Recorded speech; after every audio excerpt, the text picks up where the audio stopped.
नमस्कार मित्रांनो, सुराज स्मार्ट या युट्यूब चॅनलमध्ये आपलं सर्वांचं स्वागत आहे।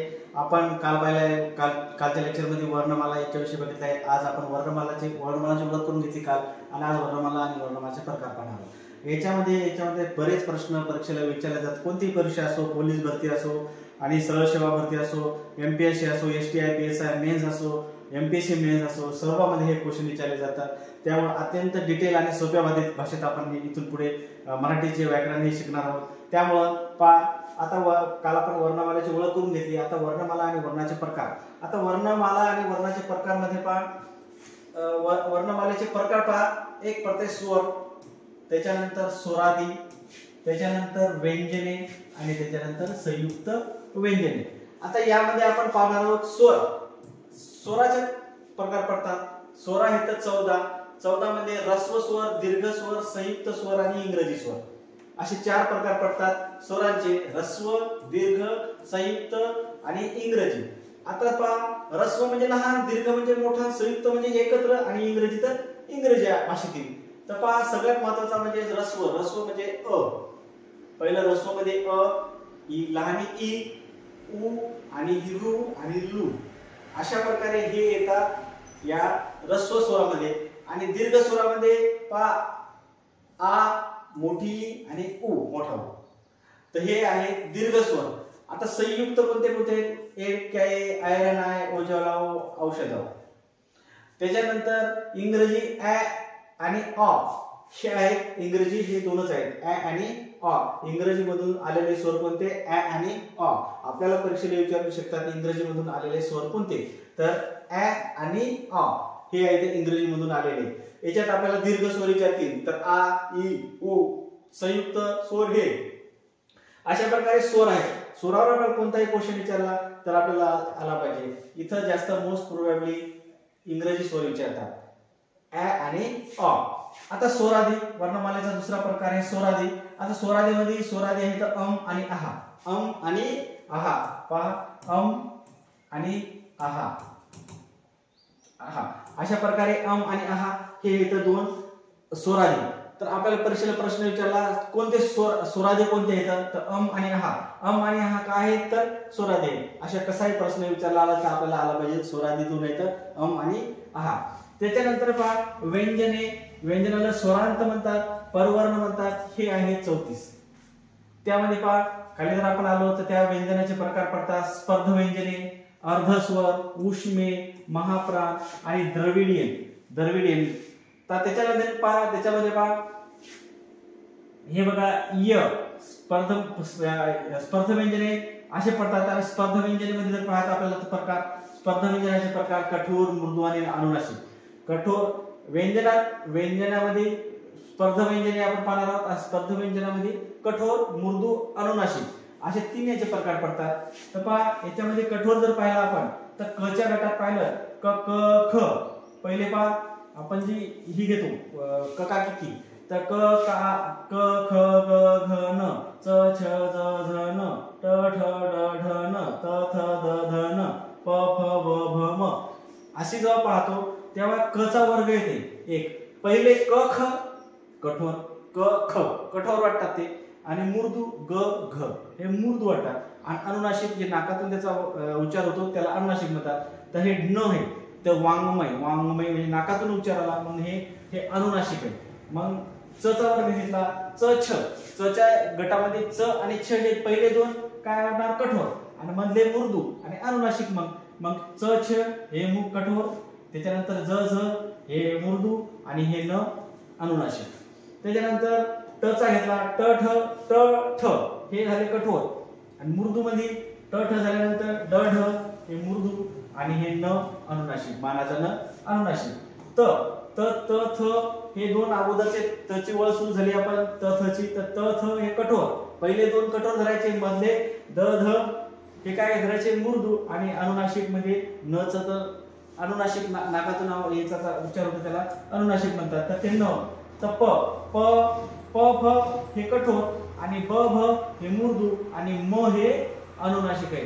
पहा, वाङ्मय न, नेन हे नळाचं न, बाणाचं न हे समजलं अनुनासिक।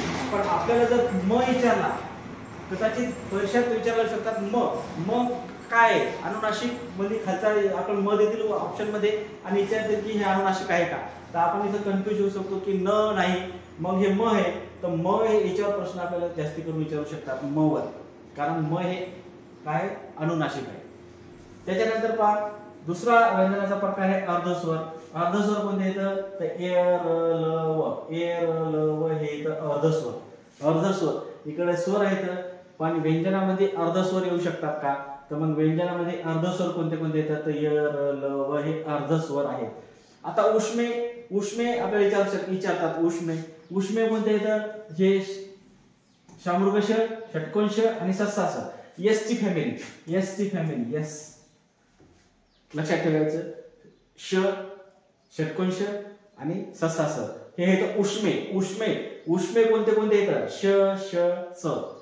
म्हणजे आपण जर हे दिले असं यश हे 3 दिले शामृगश, षट्कोश आणि सस्सास, हे काय आहे व्यंजनाचा कोणता प्रकार आहे तर उष्मे, हे लक्षात ठेवायचं. आणि उष्मे कोणते येतं असं लक्षात ठेवायचं. महाप्राण, आता महाप्राण हा ह आहे, एकमेव आहे ह.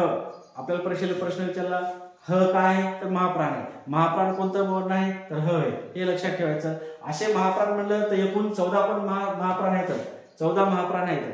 त्यापैकी पहा समजा जर आपल्याला महाप्राणच ओळखायचे असले, हा मेन आहे ह आहे, पण समजा ज्याच्या तोंडातून हवा निघते हवा तर त्याला काय महाप्राण.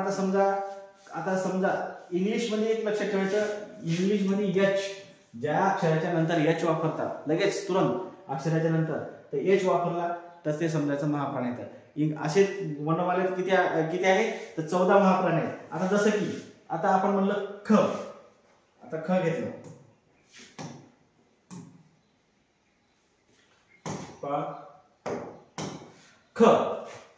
ख घ्यायचं असलं इंग्रजीत के एच आलं, त्याचा अर्थ काय ख काय ख हे महाप्राण असेल. आता याच्यात जर आपण छ विचारलं छ तर छ नंतर सी एच त्याच्यानंतर एच आलं तर हे पण एक महाप्राणच आहे.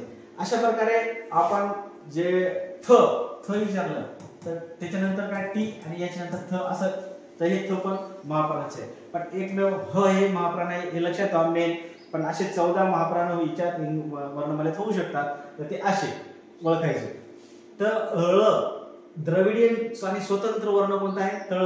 आपल्याला प्रश्न विचारला द्रविडियन वर्ण किंवा स्वतंत्र वर्ण कोणता, तळ आपल्याला लक्षात आलं पाहिजे.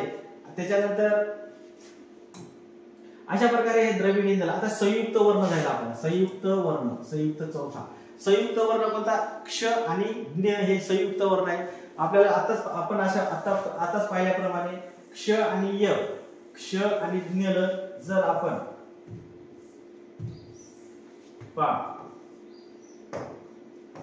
क्ष आणि ज्ञ ल जर आपण लंगड केलं अशा प्रकारे लिहिलं तर हे संयुक्त व्यंजने होतात.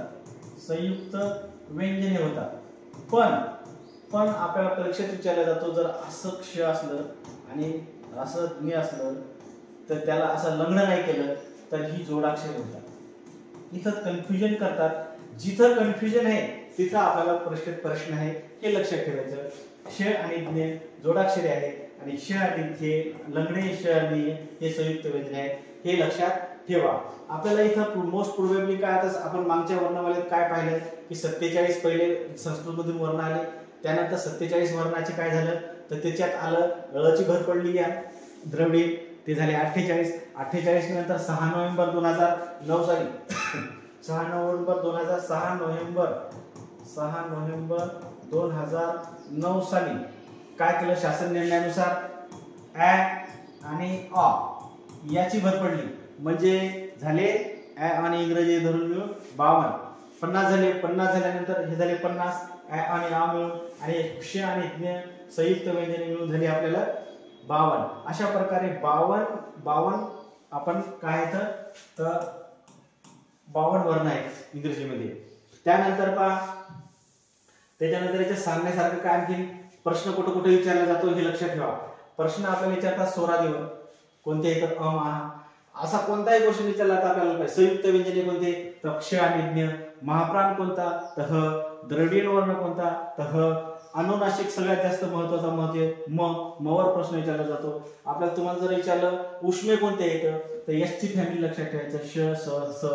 आणि त्याच्यानंतर तुम्हाला जर विचारलं लुप्त होणारी वर्ण कोणती तर लुप्त होणारी पाणी हे लुप्त होणारी सगळ्यात महत्वाचा लुप्त होणारा हा आहे लू. हा लुप्त होणारे वर्ण लुप्त होणारा वर्ण आहे हे लक्षात ठेवा लुप्त होणारा. त्याच्यानंतर आपल्याला कोणतंही काही विचारलं यापैकी तर इंग्रजी कोणते येतं ऍ आणि अ. कोणताही प्रश्न विचारू द्या आपल्याला हे आला पाहिजे. अशा प्रकारे आपल्याला या परीक्षेमध्ये प्रश्न विचारतात आणि त्यानुसार आपण काही प्रश्न घेऊ आपण कोणत्या STI PSI या परीक्षेला विचारलेले.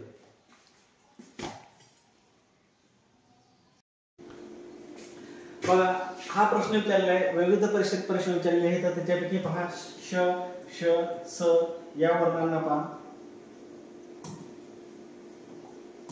पहा श श स या वर्णांना डॅश डॅश डॅश डॅश काय म्हणतात तर इथं ऑप्शन दिले तर उष्मे महाप्राण स्वतंत्र अर्धस्वर.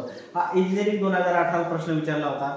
आपण अशाच प्रकारे आपला हा वर्णमाला हा धडा झाल्यानंतर विविध परीक्षेमध्ये याच्यावर कोणते क्वेश्चन विचारले येतात आणि त्या प्रत्येक प्रश्नाचं आपण विश्लेषण घेणार अगदी डिटेल म्हणजे त्या धड्याकडे आपल्याला पुन्हा पाहायचं काम नाही पडलं पाहिजे. पाठ म्हणजे पाठ प्रत्येक शब्द पाठ पाठ झाला पाहिजे आणि परीक्षेला पैकीच्या पैकी जास्तीत जास्त घेण्याचा मार्क आपण जास्तीत जास्त मार्क घेण्याचा प्रयत्न केला पाहिजे. अशाच प्रकारे आपण इथं घेणार आहोत. पूर्ण प्रॅक्टिस पण याच्यावर घेणार आहोत आणि पूर्ण धडे आणि समजावून सांगून पूर्ण त्याच्यावर प्रॅक्टिस पण घेणार आहोत. त्यामुळे चॅनलला लाईक करा शेअर करा सबस्क्राईब करायला विसरू नका.